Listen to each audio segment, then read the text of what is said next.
Hello, friends, and welcome back to Shine 2022 as I get a copyright strike from Popgun himself. Fusion gonna give us some Splatoon 3 action as we get ready to go into our Game 3 of pools here. Yeah, round 3 coming out. We've got Acropora versus Efficient Ignorance, and we've got a little bit of this was very hard to do, but a little bit of Splatoon 3 gameplay coming out here. The Splatfest just opened up, and I think we've got two sides here. We've got everyone who's playing their pool and everyone who's playing Splatfest. So I think the people right over here are in their pool, and then we've got some sets over here where we've got some people playing Splatfest. So Splatoon 3 has been a lot of fun so far, and I'm surprised I'm able to actually do the squid roll on like a full second of delay. Yeah, I mean, the energy continues to stay high in this room, not just from our players up on the stage, but from our players playing that Splatfest. We got a couple stations going now for Splatoon 3. Everyone here is super excited to get going, and it's something that we may never get to experience again. A demo for the sequel in a series coming out while everyone is joined together here in person, and we're going to see the same thing later on at Riptide. But I mean, energy here is super high, super excited, and our players on the stage feeling the same exact way, even though they're still stuck in Splatoon 2 land. Yeah, people just trying to kind of finish off strong. I think the team coordination stuff they've built over Splatoon 2 will last over into the next game. We are only 2 weeks away from the release of Splatoon 3. And I can't believe I neglected to mention this earlier, but we're actually doing a TriCast. We've got our friend, the caution squid, or the danger squid, if you will. Too dangerous to be allowed to speak, but they're listening. You'll see it next time we move over to Commentator's Cam. But for now, we got Efficient Ignorance, a team we just saw on stream, a team made up of Smash players, so not Splatoon players first, playing Acropora, a very established team in the Splatoon 2 scene, and a team that's not used to running traditional comps. So while a team like Stargaze was able to kind of steamroll ahead and play really strong and aggressive games against Efficient Ignorance, Acropora, with maybe a little bit of a slower comp, playing that Blob Bobber, playing that Tentabrella, that might not be the same outcome we see here. Yeah, I think that slower comp will potentially slow the game down. I mean, when you play weapons like that, it slows the game down for everyone and not just them. So it really comes down to whether they'll be able to kind of halt that momentum. So, yeah. I think our friend on the TriCast giving me a little bit of big man vibes, carrying this Splatoon 3 energy on the stream here, as you switch hats yet again. I don't know what you're talking about. Sorry, I mean, I don't see anything. Our players getting ready here to get moving in. Tower Control Manta Maria is going to be our first matchup. Synergy of Splatoon versus Synergy of Smash. I wonder how that energy or how the different types of know on your friends is going to come into effect here. Yeah, I mean, Smash. I feel like Smash is always it's almost always kind of like a solo game, right? Most people don't go super hard into like doubles and and whatnot. Everyone kind of knows their friends and knows their weaknesses. And Splatoon, everyone knows each other's strengths for the most part, since you almost never see them on the other side. So I will say though that last night on my way up here, scrolling through Shine, like this kind of Smash side of Twitter, seeing some really emotional stories about doubles and about team bonding and families. And so, I don't want to throw Smash totally under the bus with it being a solo sport. You're right. Of course, doubles is a very dedicated whole community to it. Here we go, actually, comping into Tower Control Manta Maria. This is going to be a bloodbath. When the tower moves forward towards that second checkpoint, when it moves forward to the second checkpoint, it gets so close to the wall and so close to enemies that it's hard to avoid people just dying one after the other. Sinnoh's trying to make something happen, but what are they going to do against that splash wall? 2 members of Efficient Ignorance already going down. Sinnoh's trying to hold this spot here, but looks like they're going to be finding some pressure from Skep coming out very soon.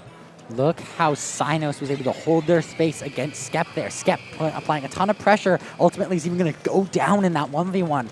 That shows just how, if you hold your space, understand when the opponent's going to move forward, and only then back up can you stall for time and hold on.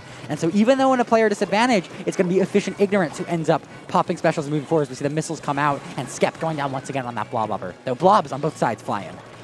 Yeah, absolutely. This heavy splatling doing a great job locking down mid. Great job from Mothman. They see the other member remaining. Are they going to be able to do something about it? They keep the tower moving forward. Mothman! And they take them out. The tower coming into this second checkpoint for Acropora here, but Sinnoh's going to be going to stop that in its tracks. Yeah, no one was pushed up top left yet, and so the tower had to stall, but it's going to be Skep who's able to stall top left long enough for Rush to hop on tower and keep it moving forward. Now looking for another pick is Rush up on the front lines. They are going to find it now as Mothman comes off of respawn, looking for a way in. It's a 3-down opportunity for Acropora. The tower is moving backwards. No one's there yet, and Mothman not able to quite recognize yet, opting to let Skep hop on the tower there. As bubbles come out, those bubbles can be a huge help. Those Skep going down on the tower, and Efficient Ignorance able to hold on for long enough to end up in a player advantage on this defense. Yeah, we can see them trying to move the tower forward, but they were not able to clear the area in front before they did that. Mothman getting a nice pick. Not able to clear too much more, but it looks like Skep's going to be able to do some work, as well as that inkjet coming out. And the tower rolls in to that 3rd checkpoint, all the way into the enemy pit. Bako trying to stop it in its tracks. Skep doing a great job of hiding behind that little pole, and the bubbles coming out are going to make this a big problem. The enemy needed to do something about that. They do go up in flames, though. 3 down on Efficient Ignorance. Acropora seems to have a clear path to the checkpoint. Is Sinnoh's going to have anything to say about it? They try and stop it, but it's not going to be in time. Yeah, I mean, some great gameplay there from Acropora. They noticed the advantage, they noticed the disadvantage, they backed up, and they pushed forward once again once their players were respawned, and that allowed them to move in and get that 3rd checkpoint, get that 2nd checkpoint, and then Skep with the wall on the tower for the 3rd. Huge gameplay there, able to find the opportunities and end up on top, and it's going to be reflected there in their splat count. Nearly double coming out from Acropora on the whole. Yeah, overall they did a great job of kind of getting that aggression going. And that 2nd checkpoint, you can kind of see when the tower rolls in there, there's so many places that the enemy could pop out from that it's just kind of comes down to who can slay the best at that checkpoint. And yeah. I want to point out, a lot of times in that game, we saw 2 people riding tower. You know, Mothman on that heavy deco does not have a lot of defensive resources in the close range. And so what we saw was that you get a player set up on top left, you get a player set up in bunker on top right, and all of a sudden, Mothman just could have another person just standing next to them, helping them defend the tower. And when you got a team like Efficient Ignorance moving forward, trying to get that tower, solo that objective, you're able to catch them one by one and get the picks. Yeah, definitely. So, sorry. You know, sometimes when you're about to say something, and then your brain just kind of turns into that monkey clapping cymbals.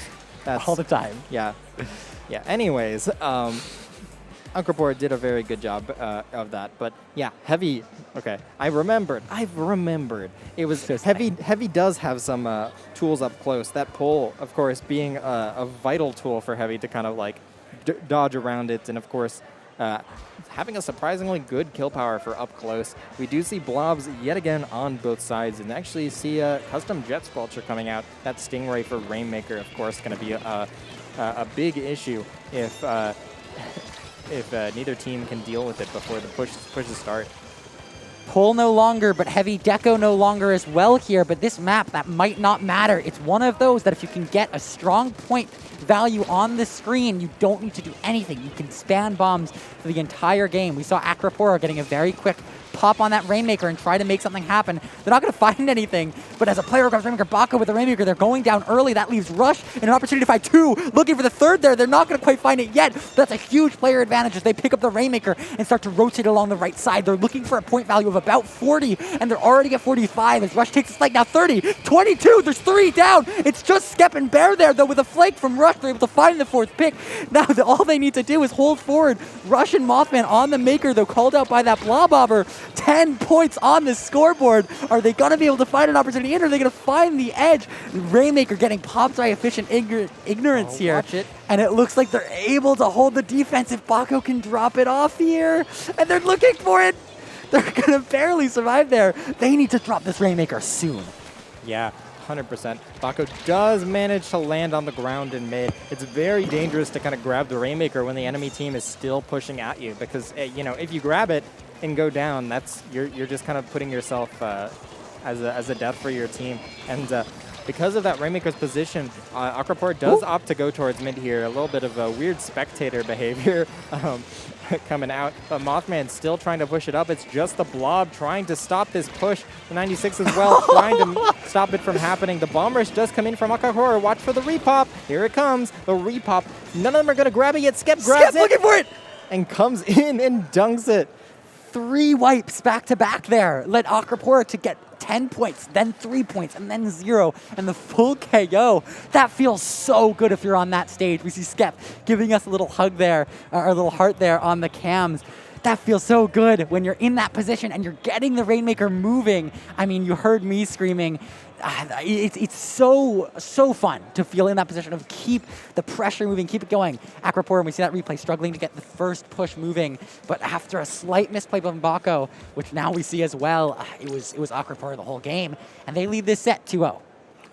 Yeah, I mean, Rainmaker's super interesting in that your push isn't necessarily determined by the Rainmaker's state, similar to tower control, but the Rainmaker turns into kind of a lethal bomb when you die with it. So you'll see a lot of pushes where the Rainmaker pushes up, you know, at a time where the team isn't quite ready to go, and then the team follows up with like a bomb rush or follows up with another special, and you know that kind of helps revitalize pushes on Rainmaker. And in Splat 3, there seems to be a new checkpoint system with Rainmaker as well to potentially make the games a little longer and a little bit less straight and to the point. But Acropora doing great, finishing it off with that heart. They lead the set 2-0. Clams Humpback. This is a difficult map, I think, to get big scores on. The Clams kind of fall pretty far away from the basket. It's also just difficult to push at the basket in this one. There's a big dead zone between mid and the basket. Yeah, I mean, but with pressure that we've been seeing from Acropora, that might not matter. You know, if you can get that basket open and you can keep it stalled, get pressure up on top through that right side or through the left, it doesn't matter what the map is. The Clams are going to keep respawning and you're going to be able to find them. So Acropora, if they want to keep this momentum up of 2 KOs in this set with their collapse, once again, I laugh every time, they're looking to keep momentum, keep energy high, and get a quick KO as well. Oh boy, here we go. Clam Blitz on Humpback Punk Track. Acropora looking to finish this off with the 3-0 set. The Blob, still similar comp, coming out on the side of Efficient Ignorance. We do see an Explosher coming out from Acropora. I love that weapon. And a Crapid as well. Kensa Rapid and Explosher, both chip damage kings, shooting over walls and finishing people off when they feel like they should have gotten away. But yeah, already that pressure coming out through mid 2 going down on Efficient Ignorance. You can kind of see the Explosher leading the way. What is the 96 going to do about it? They are just trying to find a way out, but no wall is safe when you got those 2 weapons around. And Acropora still maintaining strong control of mid here, but Efficient Ignorance does look like they're rebounding a bit. Doman stuck in mid alone is going to go down. That leaves a 2v4 situation on the field. Acropora, enough Clams to form a ball, and more coming soon as Bear is on the front lines trying to find some space on the right here. And that's exactly what they're able to do when you have a weapon like the Kensa Rapid Kensa Rapid Pro. And they're able to move in here. Rush getting the dunk, a 4v3 situation. Now a 4v2. They only have 4 more Clams, but look at Rush on the right side there, able to back around and find more. It's just Doman and Bunker, but they're distracted by a player on the far right. Now a 3v3 situation, 3v2 make that with respawns out for Efficient efficient ignorance. And this basket is going to stay open as long as they can find clams. And despite the wipe, Rush not in a position to open up the basket quite yet. And that's going to be into the push. 56, though, a very strong value on a map like this. Oh, yeah. I mean, something super interesting about Clam Blitz is you got to kind of balance who holds the ground, who grabs the clams. We saw 3 members of Acropora in the enemy base trying to hold off the enemy, and because of that, they weren't able to kind of put that juice into the push with those clams. But yet again, Acropora coming back strong. Rush dunking or dropping another ball into the basket. Mothman's got the mother load of clams here. They get a very nice pick. The clam count going all the way down, scored down to 22. Just like 9 more clams, and that'll be a knockout. They seem to almost have enough. They need a couple more. There's a few by the basket, and they are going to grab them. Rush coming in for the knockout, and they get it. 3 KOs. 3 KOs. And a set. 3 KOs, and Acropora gets the TKO. So there you go. That's how you keep momentum high. I mean, we weren't able to comment on it while it was happening, but we watched such a strong performance from Bear there on the front line. While the team pushed up, we got Ballers coming out strong. And